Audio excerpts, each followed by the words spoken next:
Atos dos Apóstolos, capítulo de número 2. Nós vamos ler um texto muito conhecido da palavra de Deus, Atos 2, a partir do versículo 42, do 42 ao 47.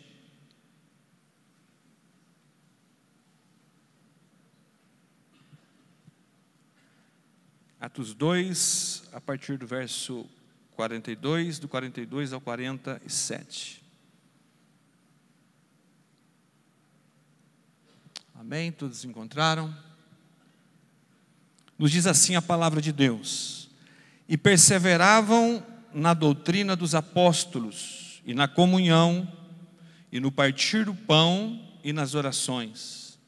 Cada alma havia temor, e muitas maravilhas e sinais se faziam pelos apóstolos. Todos os que criam estavam juntos e tinham tudo em comum. Vendiam suas propriedades e fazendas, e repartiam com todos segundo cada um tinha necessidade. E perseverando unânimes todos os dias no templo, e partindo pão em casa, comia juntos com alegria e singeleza de coração, louvando a Deus e caindo na graça de todo o povo. E todos os dias acrescentava o Senhor à igreja aqueles que se haviam de salvar. Amém? Se você puder, permaneça com a sua Bíblia aberta. Irmãos, esse texto, na verdade, pensando em todas as vezes que eu leio esse texto, eu fico pensando em como seria maravilhoso ser membro dessa igreja. Que coisa tremenda, que coisa maravilhosa. Certo teólogo, ele disse que a igreja de Atos dos Apóstolos, ela não caberia nos nossos dias. Seria antiquada, né? Estaria desatualizada.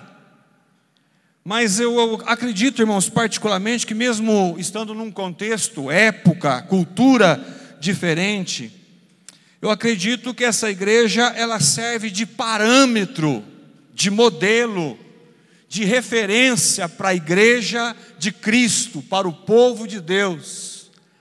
Em todo o tempo, seja qual for a época, essa igreja, ela serve de modelo para as nossas vidas como igreja nos nossos dias. Amém, irmãos? Então eu gostaria de pontuar aqui algumas lições para a nossa vida, extrair deste texto alguns ensinamentos para a nossa vida nesta noite. Eu gostaria que você prestasse atenção nisso, porque eu tenho certeza que Deus tem uma palavra para o nosso coração. Amém, igreja?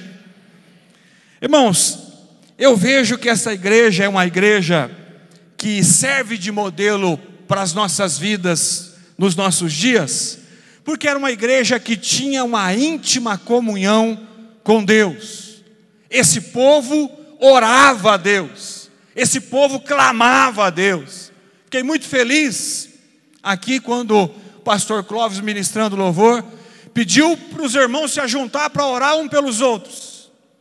Essa igreja, ela tinha um relacionamento íntimo com o Senhor. Eles estavam conectados ao propósito divino. Aqueles irmãos oravam, eram dedicados na oração.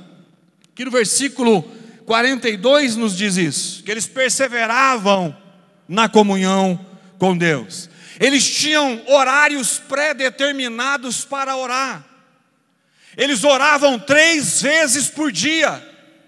Se você virar a página da sua Bíblia, encontrar aí o capítulo 3 de Atos, nós vamos ver que Pedro e João subiam para o templo, né? A hora da oração, a 9ª, diz aqui nessa versão da minha Bíblia, ou seja, às 3 horas da tarde, eles tinham horários pré-determinados para orar a Deus, e não era um peso para eles. Eles tinham prazer no relacionamento com Deus. Eles queriam, eles não eram obrigados a orar. Ninguém estava impondo aquilo, não. Eles oravam porque eles queriam se conectar, eles queriam se comunicar com Deus. Essa igreja era uma igreja que queria se parecer com Cristo. Eles queriam ser iguais a Cristo. Oravam, buscavam a Deus. E eles tinham este exemplo na vida de oração dos apóstolos. A Bíblia vai nos dizer em Atos capítulo 6, versículo 4. A Bíblia vai dizer assim, que o apóstolo Pedro diz: olha, vocês escolham pessoas, né, que sejam pessoas idôneas, de boa reputação, cheias do Espírito Santo, para cuidar dessa tão importante tarefa, que era cuidar de ajudar ou de assistir famílias carentes. Mas quanto a nós vamos nos dedicar à oração e ao ministério da palavra. Então esta igreja, ela via isso nos seus líderes. Os líderes oravam ao Senhor, os líderes buscavam a Deus, tinham essa comunhão com Deus. Os apóstolos, por sua vez, eles aprenderam da pessoa de Jesus Cristo. Jesus é o nosso maior exemplo na oração. Nós vamos encontrar Jesus orando de noite, vamos encontrar Jesus orando pela madrugada, de dia, de tarde. Nós vamos encontrar Jesus indo na casa de Pedro, curando a sogra de Pedro. De repente eles pernoitam ali. Bem cedinho os discípulos vão procurar Jesus. Vamos despertar o mestre. Chegam, olham, cadê Jesus? Jesus já tinha saído de madrugada. Eles foram procurar onde estava. Lá estava o Filho de Deus orando, clamando a Deus, na comunhão íntima com o Pai. Nós vamos ver Jesus orando, irmãos, nos momentos difíceis, nas tomadas de decisão. Jesus sempre em comunhão com o Pai, para que o propósito de Deus ele fosse executado. O Filho em conexão, em contato direto, sempre com Deus. Amém, irmãos? E nós vamos ver que era uma igreja que compreendia bem a missão que recebera de Jesus Cristo. Era uma igreja que não tinha dificuldades em entender qual era o propósito dela nesta terra. Era uma igreja que sabia muito bem qual era a sua tarefa, qual era a sua missão. Por quê? Porque era uma igreja conectada a Deus. Era uma igreja que tinha comunhão com Deus. E era uma igreja que tinha aprendido como buscar poder e unção de Deus para executar a missão. Se nós queremos fazer a diferença, iluminar, como disse os jovens aqui, né, antes de se apresentar, se nós queremos ser luz, aonde quer que nós formos, primeiro na nossa casa, na nossa rua, no nosso bairro, na nossa cidade, aqui em Biporã, nós precisamos ter esse contato com Deus, essa comunhão maravilhosa com Deus, através da oração. A oração, irmãos, ela deve ocupar, pastor Rômio, o primeiro lugar na nossa agenda. Prioridade para a nossa vida. Comunhão com Deus. Contato com Deus. Esses dias a minha filha falou para mim assim, a mais velha, porque eu tenho três filhos, né? 2 filhas e 1 filho, 3 netos. Está dando quase um time de futebol de salão lá. Minha filha falou assim para mim, pai, eu andava meio fracona na fé, comecei a orar, mas eu estou sentindo uma força de Deus. Comecei a clamar a Deus, mas eu estou sentindo uma graça de Deus, um poder de Deus na vida. O meu trabalho é outro, a minha vida, o meu dia é outro. Eu levanto de manhã, pai, e eu busco a presença de Deus, eu sinto que Ele está comigo. E aonde quer que eu vou, eu tenho força para falar, para executar, para fazer, porque eu creio que Deus está presente na minha vida. Aleluia. Como vai a sua vida de oração, a sua vida de comunhão com Deus, né? Ela precisa ocupar o primeiro lugar na nossa vida. Se nós quisermos fazer a obra de Deus, precisamos de força de Deus e de unção de Deus, e vamos adquirir isso na comunhão com Ele, através da oração. Deus é maravilhoso, Deus é tremendo. Irmãos, esses tempos atrás, uma irmã, ela, conversando comigo, ela falou assim, pastor, o senhor pode ir lá na minha minha loja, eu estou abrindo uma loja, e o senhor vai lá para orar, para abençoar aquele lugar? Eu falei, claro que sim, né? Nós vamos sim. E essa irmã, ela já tinha numa outra sociedade perdido 70 mil reais. E quando ela falou para mim que estava fazendo uma outra sociedade, muito me preocupou. E eu fui lá para orar, para abençoar a vida dela. Chegando lá, antes da oração, ela me disse assim, pastor, eu acho que eu estou sendo precipitada. Falei, ah, é? O senhor não acha que eu estou fazendo a coisa ao contrário? Primeiro eu não tinha que orar para ver qual que era a vontade de Deus, para depois, diante da vontade de Deus, chamar o senhor aqui. A oração, irmãos, é o nosso primeiro recurso, e não o último. Eu não posso deixar estar tudo se acabando para começar a orar. Eu tenho que começar a orar agora. Eu tenho que buscar comunhão com Deus já, irmãos. Eu tenho que ter esse contato e é diário com Ele.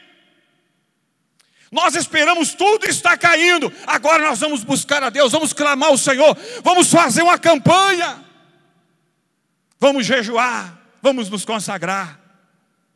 A oração, ela vem em primeiro lugar na nossa vida. Aleluia.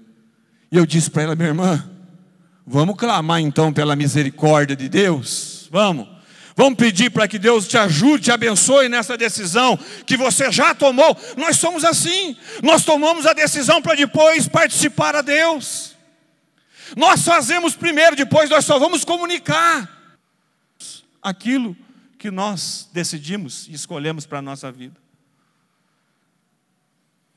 Nós precisamos, como esta igreja, estar em comunhão com Deus, estar na presença de Deus. Se você for pesquisar, for investigar e procurar quais as igrejas mais crescem no mundo, nós vamos encontrar lá no primeiro requisito, né, de crescimento, oração. Primeiro requisito, oração. Você vai ver lá, as igrejas na Coreia crescem, tem milhões de membros. Primeiro requisito da igreja, oração. Eu estava vendo uma missionária coreana falar, e ela dizia que lá na Coreia, todas as igrejas, todas elas, têm o culto na madrugada. Lá na Adonai não tem culto na madrugada, aqui tem? Não tem, né, pastor Rômio? E sabe como é que é? Sabe para que é esse culto? Culto da oração. E eu fiquei pensando, meu Deus do céu, nós marcamos uma vigília, marcamos uma tarde de oração, quem sabe uma manhã de oração, dá para contar nos dedos quem vão. Você imagina se marcar a oração na madrugada, mas lá todas as igrejas oram de madrugada, clamam a Deus, buscam a Deus. Se a igreja, ela quer influenciar, ela quer iluminar, ela tem que estar conectada com Deus na comunhão, na oração, buscando ao Senhor. Irmãos, a minha família, muitos aqui conhecem, né? Só o Gilmar Luquini que não me conhece muito, né? Mas os irmãos aqui, muitos irmãos me conhecem a minha família. Minha mãe era membro aqui da igreja presbiteriana independente aqui, Espaço Vida, aqui em Biporã, né? Rua Keller com a esquina com a outra rua aqui. E irmãos, nós estávamos numa dificuldade tão grande, numa miséria tão difícil, mas tão complicado, em todos os sentidos da vida que você possa imaginar. Confusão, problema, miséria porque faltavam as coisas para comer, né? Minha mãe ficou viúva e ficou com uma escadinha de filhos. O meu pai morreu em 75, o meu irmão mais velho morreu em 76. Mas Deus é tão maravilhoso e tão bom, é tão gracioso, que nós fomos morar aqui na antiga Rua Keller, né? Aqui é Francisco Louro Salinetti, né? Nós fomos morar aqui na Rua Keller, antiga Rua Keller, do lado da casa dos crentes. Vizinho dos crentes, família Cardoso, né? E levava a gente para a igreja, enchia a Kombi de gente, levava para a igreja, e depois da igreja ainda levava para almoçar em casa. Cuidava da gente, dava comida. O tempo passou, meu irmão ficou na igreja, e eu descambei, né, para esse mundo aí. Mas eu me lembro que naquela dificuldade tão grande, 2 irmãos aqui da igreja foram orar na minha casa. 2 irmãos. um casal. E quando eu cheguei em casa, a minha mãe falou assim: meu filho, eu preciso conversar com você. Eu olhei assim, vi ela com o rosto meio iluminado, um rosto bonito, diferente. Eu preciso falar com você. E eu olhei assim, eu falei: meu Deus, não tinha diálogo em casa, irmão. Tudo era na confusão. Aí ela falou: senta no sofá. Eu falei: meu Jesus amado, eu vou ter uma palavra com você. Ela falou: as coisas vão mudar aqui em casa. Falei: ah, é? Por quê? Porque os crentes vieram aqui. Eu tinha um medo de crente, irmãos. Eu tinha um medo de crente, um medo de oração. Passava na frente das igrejas pentecostais, passava do outro lado da rua. Povo gritando, povo orando. Aquele tempo, o culto começava de manhã, né? E percorria o dia quase todo, o povo orando, o povo clamando a Deus. Tinha medo de crente. Quando ela falou assim, ó, os crentes vieram aqui em casa, eu falei: meu Deus do céu. E o que que tem? O que que tem é que as coisas vão mudar aqui. Falei: por quê? Porque os crentes oraram. E minha mãe não tinha, irmãos, contato com Deus. Tudo aquilo que falava porque era bom para ela, ela ia. E ela falou assim, ó, entrou uma luz enquanto eles oravam, eu vi a luz. E a luz tomou toda a sala. E a luz foi em todos os cômodos da casa, a casa ficou iluminada. Deus entrou aqui dentro. Enquanto eles oravam, Deus entrou aqui. As coisas aqui vão mudar. E mudou mesmo, irmãos. Deus começou a salvar a minha família. Deus começou a abençoar a minha família. Meus filhos todos são da casa de Deus. Todos eles cantam no altar da casa do Senhor. Meu filho, ele prega, ele é músico na casa de Deus. E eu atribuo isso tudo a Deus. Porque uma família, um casal se dispôs a clamar a Deus, a orar ao Senhor pelas nossas vidas. Essa igreja, ela tinha essa característica da comunhão com Deus, do clamor a Deus, da busca por Deus. Uma outra coisa, era uma igreja que tinha comunhão entre os irmãos. Ó, comunhão com Deus e comunhão com os irmãos. O povo se importava uns com os outros. O amor de Deus, o amor ágape, estava em operação naquela igreja. O povo se gostava. Aqui o povo se gosta? Ah, irmão?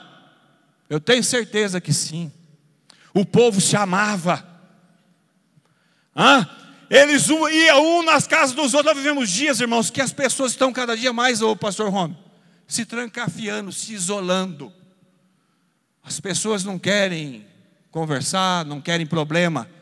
Não querem saber da dificuldade do outro, do problema do outro. Também não quer contar os seus problemas para ninguém. Mas aqui a Bíblia vai falar assim, meus irmãos, que esse povo, eles compartilhavam daquilo que eles tinham. Repartia aquilo que tinha. Quem tinha bastante repartia. Quem tinha pouco repartia o pouco que tinha com aquele que não possuía nada. Então era uma igreja onde existia comunhão verdadeira. Comunhão não é ausência de conflito. Porque eu não tenho problema com o pastor Rômulo. Isso não quer dizer que eu tenha comunhão com ele. Não é verdade? Aqueles irmãos naquela igreja tinham comunhão verdadeira. A dor de um era a dor de todos. A vitória e a alegria de um era a alegria de todos. Esse povo, irmãos, sentava para comer junto. Um ia na casa do outro. E havia alegria. Havia satisfação, havia alegria no coração daqueles irmãos. Eles estavam sempre juntos. Irmãos, quando eu fui para o seminário, a pastora Valéria, que eu acredito que o irmão Rômulo conhece, o pastor Rômulo deve conhecer, pastora Valéria da Igreja Presbiteriana do Brasil, ela contou uma experiência, irmãos.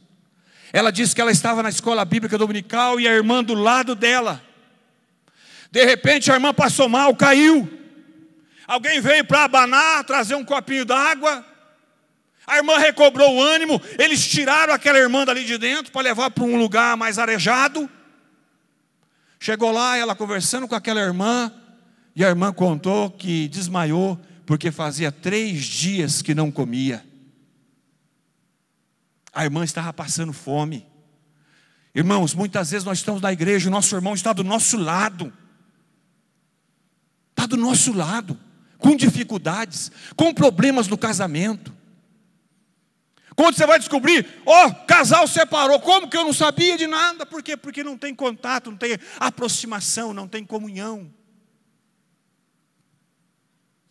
A irmã estava passando fome. E quantas pessoas estão do nosso lado na igreja, estão com muitas dificuldades, mas nós não sabemos.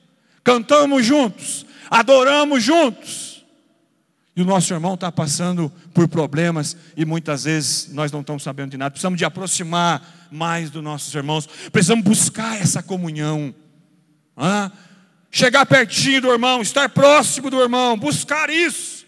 Irmão, aquele irmão é muito reservado, vai lá, meu irmão, vai lá, senta do ladinho dele, ora por ele, começa a interceder pela vida dele.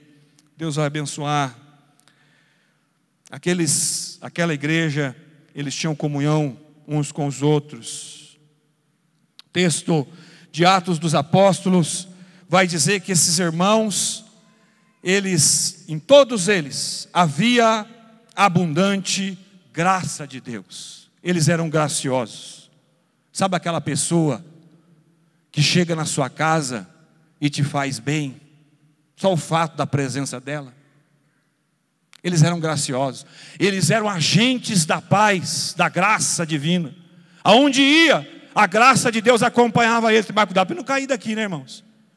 Aonde ia, a graça de Deus acompanhava eles. Tem pessoa que é agente da perturbação, né, irmão? Ele chega só para trazer discórdia, problema e dificuldade. Às vezes você está passando um dia maravilhoso, e aquela pessoa, ela tem o dom de chegar e estragar tudo.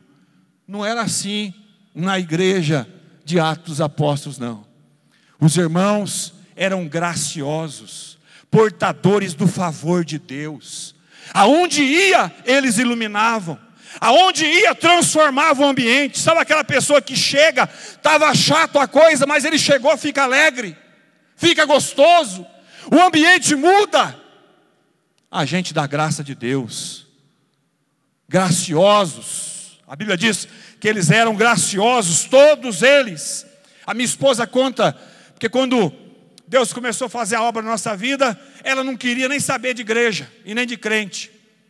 E ela conta assim, que tinha um homem crente, um senhor, ela trabalhava numa panificadora, e ia lá esse senhor, e ela diz, meu bem, o homem tinha o rosto iluminado, o homem tinha um sorriso, chegava bom dia, o bom dia daquela pessoa era diferente. Você sabia que o sorriso é terapêutico? Sabia, pastor Rômulo? Pode sorrir, meu irmão, faz bem para a pessoa que está do lado.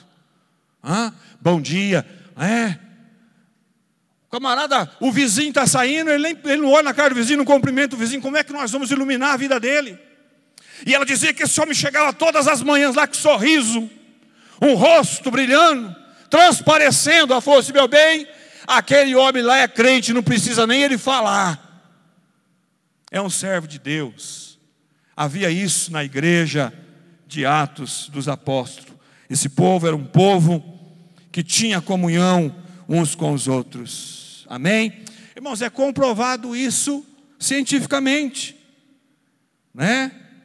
Que o abraço, ele é capaz de liberar a citocina, o hormônio da felicidade. Quando você abraça alguém, esse abraço também ele é terapêutico, faz bem para quem está recebendo. Sabia disso, irmão? Você sabia que muitas vezes tem gente que vem na igreja e o único abraço que ele vai receber, ou o único aperto de mão que ele vai receber é o nosso, durante a semana? Sabia disso? Que ele vem na igreja para ser abraçado, para ser recepcionado e muito bem. Eu me lembro quando eu cheguei na igreja, eu gostava por demais. Acabava o culto, um abraço, um aperto de mão, e a paz do Senhor, irmão. Oh, coisa maravilhosa, irmãos. Faça isso, irmão. Acabou o culto, você confraternizar com o seu irmão faz parte da sua adoração a Deus.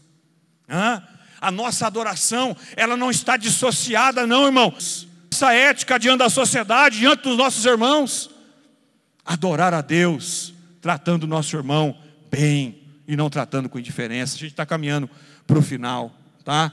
Então, irmãos, este povo era um povo que tinha, né, comunhão uns com os outros. E é uma igreja firme e perseverante na proclamação. Tinham comunhão com Deus, tinha comunhão com a igreja, e era um povo firme e perseverante na proclamação. A gente já vai concluir.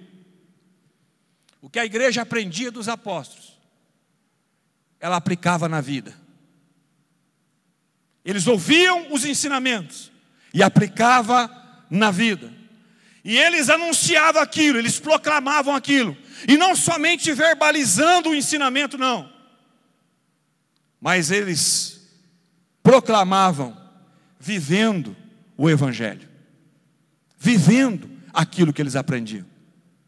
Irmãos, as pessoas estão precisando, além de ouvir o evangelho, é ver o evangelho nas nossas vidas.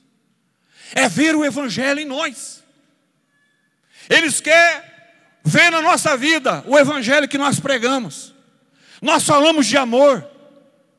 Nós falamos de misericórdia divina, de bondade de Deus. Nós pregamos que Deus é misericordioso, que Deus tem compaixão. E a mensagem é maravilhosa. Maravilhosa. Mas quando isso é visto na nossa vida, no nosso viver diário, é mais maravilhoso ainda. Isso glorifica a Deus. Isso exalta o nome do Senhor. Mateus capítulo 5, versículo 13. Né? Se o sal for insípido, com que se há de salgar? Para nada mais pressa, não ser para ser lançado fora e pisado pelos homens. Não se pode pegar a luz e esconder debaixo do alqueire, mas se coloca no velador e dá luz a todos quantos estão na casa. Assim resplandeça a vossa luz diante dos homens, porque eles vão ver as vossas boas obras e vão glorificar o vosso Pai que está no céu. O povo de Biporã precisa ver o evangelho na nossa vida. Amém, irmãos? Eles proclamavam e proclamavam com a vida. E eles eram estimados, diz aqui o texto, já no versículo 47. Eles eram estimados por todos, caíam na graça do povo. O povo, a comunidade local, enxergava na igreja aquilo que eles não viam na religião vigente, aquilo que eles não viam no judaísmo. Eles enxergavam na igreja. Aleluia. Que povo é esse? Que doutrina que é essa? Aquele povo se perguntava, né? Que povo é esse? E para a gente concluir, nós fomos, no ano de 2010, plantar uma igreja lá no Mato Grosso, da cidade de Várzea Grande. E nós andando pela rua, em direção ao templo ali, ao salão que a igreja tinha alugado, um mendigo correu atrás de nós estávamos em 3 irmãos. O mendigo saiu correndo, e ele diz: irmãos, nós paramos ali, e ele disse: ora por mim, eu preciso de ajuda. E ele se ajoelhou no meio da rua, nós colocamos a mão sobre ele e oramos por ele. Ele se levantou, e ele disse: olha, eu trabalhava no aeroporto aqui, e eu tenho família, eu tenho filhos, mas eu não sei o que aconteceu comigo, que eu abandonei a minha família, abandonei meu trabalho, e me enveredei por esse mundo, na bebida, na droga. E conversamos um pouco, e nós demos alguns conselhos, e falamos assim: ó, o senhor vai na igreja à noite? E ele diz: aonde é a igreja? Nós explicamos: ó, o senhor desce essa rua, essa avenida certinho, o senhor vai chegar na igreja. Chegou de noite, aquele homem não estava lá. Eu até dei uma procurada, né? Não estava lá não. Acabou o culto, uma irmã falou assim: pastor, posso falar com o senhor? Eu falei: pois não, irmã. Ela falou assim: ó, eu vim à igreja porque eu vi aquilo que vocês fizeram com o mendigo. Eu disse: como assim? Eu estava no portão do outro lado da rua e eu vi que vocês deram atenção àquele homem. É um homem invisível, ninguém dá atenção para ele, ninguém quer saber dele, ele é um problema aqui no nosso bairro. Mas vocês deram atenção, vocês oraram, vocês gastaram tempo com ele. Eu ouvi os conselhos e eu ouvi o senhor convidando para ir para o culto. E por causa da ação de vocês, eu vim para o culto para ouvir a palavra de Deus. Falou chorando. as pessoas olhavam e viam como a igreja aqui de Atos dos Apóstolos, como tratavam as pessoas. Como eu disse, o amor de Deus estava operando na igreja. Então aquelas pessoas, eles olhavam para aquele modo de agir e eles falavam assim: meu Deus, que igreja que é essa? Que povo que é esse? Que doutrina é essa? Eu quero ser dessa igreja. Eu quero ser membro dessa igreja. Eu nunca vi igual. Um cuida do outro, um zela pelo outro, um se preocupa pelo outro. Eu quero ser daqui. Sabe o que acontecia?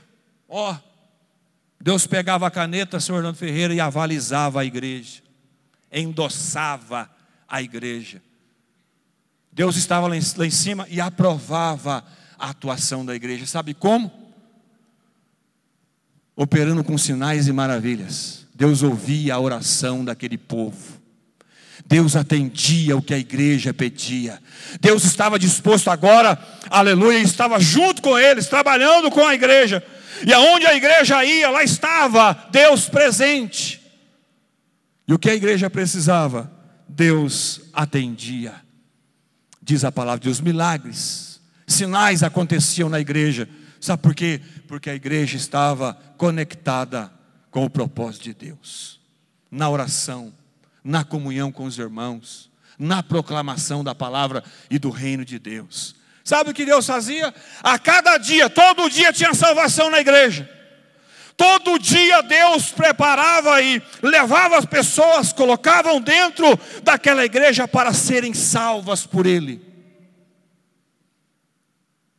Tem um pastor, meu amigo, ele disse para mim assim: eu tenho um método de encher a igreja de gente. Falei: ah, é? Que beleza. Falou: um método. Vai revolucionar. A igreja tinha 70 pessoas. Ele levou a igreja para mais de 200. Encheu a igreja, irmãos. Não tinha lugar para colocar o povo. Sabe o que aconteceu? Ele não sabia o que fazer com as pessoas que estavam dentro da igreja. Jesus tem que ser o cabeça da igreja. Ele estava presente, caminhava, conduzia, levava a igreja, enchia a igreja com o seu poder. E o propósito dele era executado pela igreja e o nome do Senhor era glorificado. Eu queria convidar você a se colocar de pé. Nós vamos orar a Deus, nós vamos clamar ao Senhor. Deus tem coisas grandes para a nossa vida, quem crê nisso? Coisas grandes para a nossa vida. Pastor Romo estava orando por mim ali e ele falava de um novo tempo. Eu creio nisso. Um novo tempo na nossa vida. Um tempo de mais comunhão com Deus, um tempo mais de aplicação na presença de Deus, de comunhão com a igreja, um tempo de proclamarmos mais a palavra de Deus. Deus tem coisas grandes para nos revelar, para nos mostrar. Aleluia. Deus quer fazer nós realizarmos coisas grandiosas. É preciso estar conectado com Ele, é preciso estar na presença dEle. Amém, irmãos? Eu queria orar ao Senhor. Eu careço de mais comunhão com Deus. Eu preciso, irmãos. Eu preciso estar na presença de Deus. Eu quero estar na presença de Deus. E eu tenho certeza que você também quer. E eu não posso deixar os compromissos do dia engolir todo o meu tempo. E quando chegar a noite, eu apresentar uma comunhão diante de Deus sem valor algum. A oração, ela precisa estar em primeiro lugar da nossa agenda. Eu preciso ajudar o meu irmão. Eu preciso me aproximar mais dele. Eu preciso proclamar com a minha vida o reino de Deus.